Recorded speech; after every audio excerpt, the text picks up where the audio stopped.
Sean Connery was picked as the actor most likely to succeed in convincing the audience that he was James Bond, Secret Service agent extraordinary, in the service of Her Majesty the Queen of England. In the words of Ian Fleming, James Bond is about 6 feet tall and somewhere in his middle 30s. He has dark, rather cruel good looks and very clear blue-gray eyes. what else must Mr. Connery be? He must be at home with small firearms of all kinds,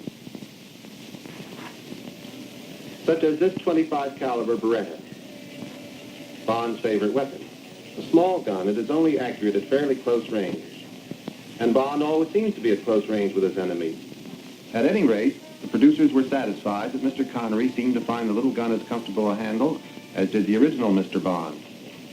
In addition to the Beretta, Connery had to gain a familiarity with such friendly little weapons as the Walther PPK, or, for big jobs, the Smith & Wesson long barrel .38, known as the Man-Stopper. As any Bond fan knows, opinions differ very often as to choice of arms, and occasionally a conference will be called to discuss what weapon is to be used and on whom. Take off your jacket.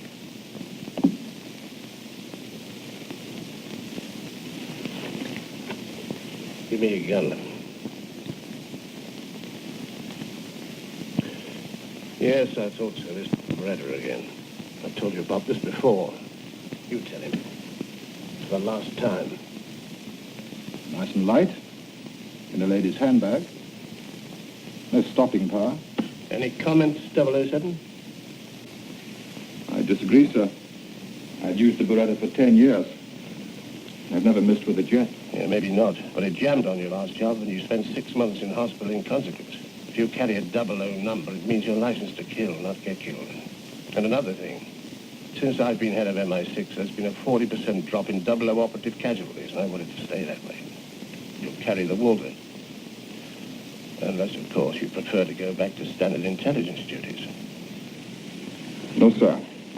I would not. Then from now on, you carry a different gun. Show him, Amra. Walther PPK. 7.65 mil with a delivery like a brick through a plate glass window. Takes a Brausch silencer with very little reduction in muzzle velocities. The American CIA swear by them. Thank you, Major Bluthwaite. Thank you, sir. Good night, sir. Any questions, 007? No, sir. All right, then. Best of luck. Thank you, sir.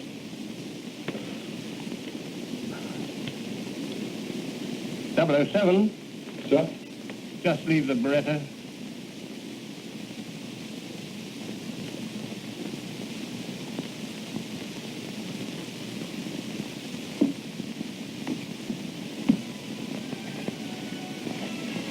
And who is this man who tells James Bond, alias Sean Connery, that he may not use his favorite weapon?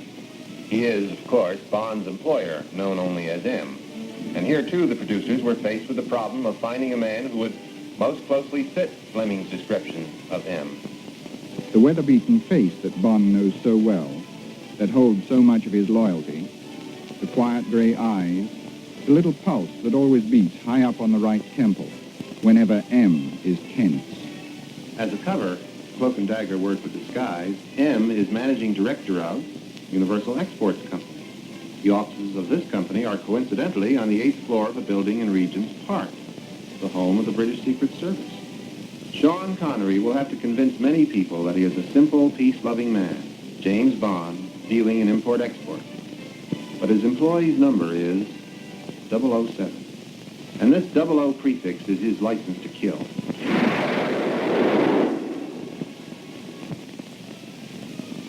And sometimes silence, especially when it's built into a gun, is the better part of being a hero. Of course, Mr. Connery, as James Bond, does meet a few people he doesn't kill, although he may come very close if provoked.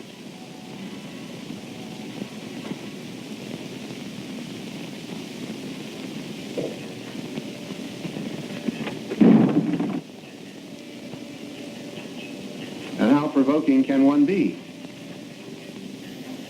James Bond, as all Bond fans know, often finds himself in some of the biggest gambling casinos, coolly and nonchalantly playing for fantastically high stakes. So the producers were faced with yet another problem in selecting a man to portray 007. How will he look at the gambling tables? Never knowing whether the others are enemies or friends. And here, too, Connery seemed to fit Fleming's conception of the character perfectly. But friends must not keep Mr. Connery from his work. James Bond's loyal fans won't like that. Womanizing is one thing. Bond fans want action.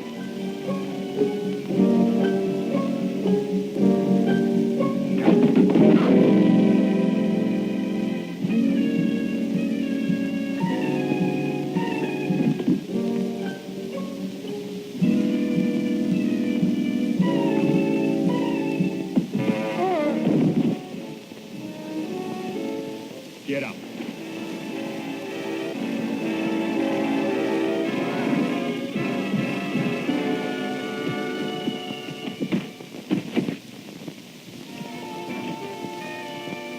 No one will object, however, to an occasional moment of relaxation with one of Bond's favorite drinks, made with impeccable style, vodka and a twist of lemon. It's totally in keeping with Bond's flair for being a connoisseur of all fine things. Unfortunately for Mr. Connery, Bond is not always so selective in his choice of hosts, and his host's friends might not be his. In order to get away from it all, Bond would drive in one of several cars. His fans liked variety. So another question was, could Mr. Connery handle a 1930 Bentley convertible with an Amherst Villiers supercharger? And could he make a racing change from third to second in an Aston Martin DB3? And how well could he drift this otherwise dignified 3.4 sedan around a fast bend? Well, as any Bond fan can see, Mr. Connery does very well. This time in a 1.6-liter Roadster. Driving this car, James Bond has two reasons for wanting to make fast time. One is that armored hearse chasing him. And when you're being chased by an armored hearse, the other reason doesn't matter.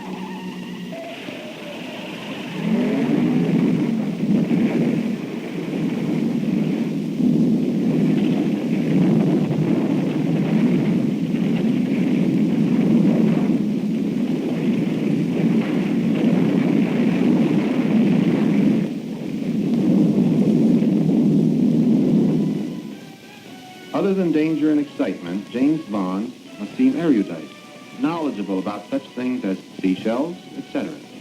But one thing Mr. Connery can look forward to, the expected ending to any James Bond adventure, the warmth and comfort of friendly surroundings, a well-deserved rest. We have seen a few of the problems Sean Connery faces in bringing to life the many-sided character of James Bond, Secret Service agent in the best cloak and dagger tradition.